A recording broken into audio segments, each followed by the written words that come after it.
Rob Kapito, the co-founder and president of BlackRock. So before I get into some of these questions, from where are you actually joining us today? We're in our studio in Jersey City. I'm curious in the pandemic times where you're set up. So I am live from Midtown Manhattan. Excellent. How is Midtown Manhattan doing right now? It's pretty quiet, I have to say. It's a humbling experience, and it's a little like the Twilight Zone here. It's, a lot of businesses have not been able to reopen, and there's a lot less foot traffic, and a lot of the restaurants are empty. So it's been coming back, but slowly. Yeah, hopefully the end is very near. So a lot of people know BlackRock as this massive $9 trillion asset management company, but not so long ago, you were an entrepreneur like many of the folks in the TechUnited New Jersey community. Can you share how you got started, in particular, any of the struggles that you faced in starting the company? Well, I consider myself still an entrepreneur. We are coming up with new ideas and new investment opportunities and new types of what I call wrappers to present those to different clients. But our genesis was that we noticed people did not understand the risk that they were taking in their investments. And I also understood that most clients that invest never remember when they made money, but they remember every single time they lost money.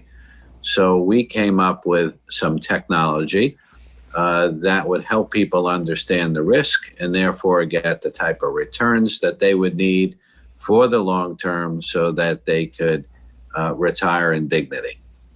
Would you say that technology is your differentiating advantage?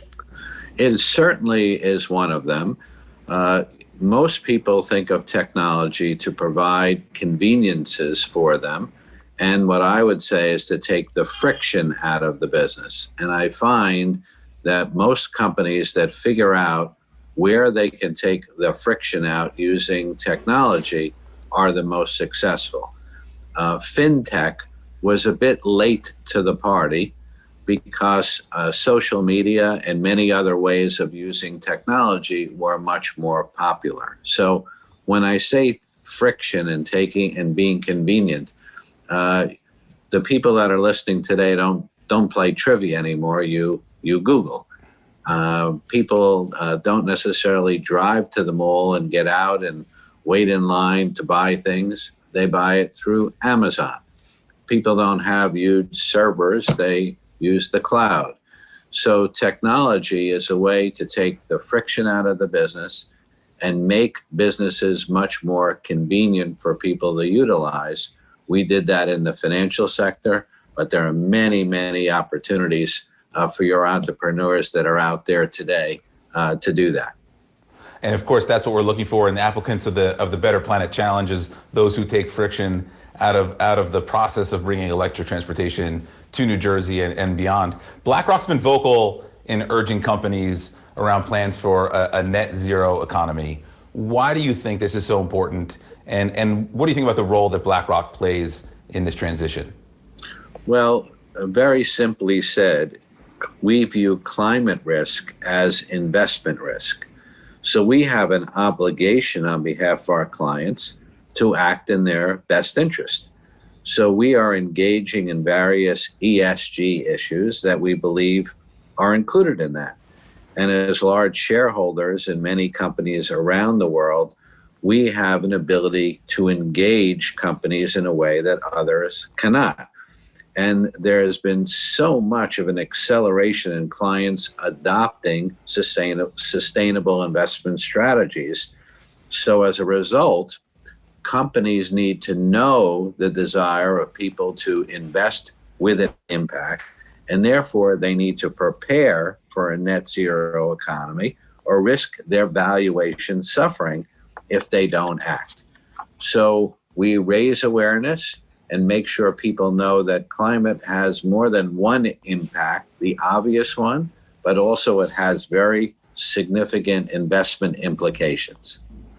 One of the significant areas of focus for our challenge is not just around electrified transportation, but with a consideration towards things that bring solutions forward that provide equitable solutions. How do you view the products and services in this industry that could, that relate to equitable solutions and provide solutions for the masses, not for the few, and BlackRock's role in investing in those kinds of technologies? So diversity and inclusion makes a company better. You think better and you think differently. And in any product and any technology that you're planning, thinking about how to have the widest and most diverse and inclusive opportunity is very important to the future of the company.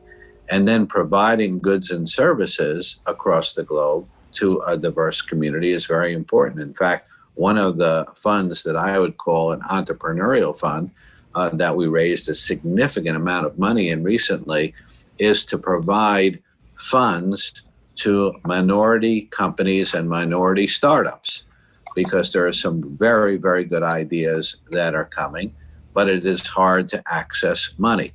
So we have a lot of institutions and pension plans that are looking to provide opportunities and money to those sectors and see what innovations comes out of that. And I think it's worth pointing out, at least in the venture asset class, Black founders and women founders do 1.2 to 2x better on returns. So it's doing well by doing good. And I want to be clear that it's good for business, not just good for humanity.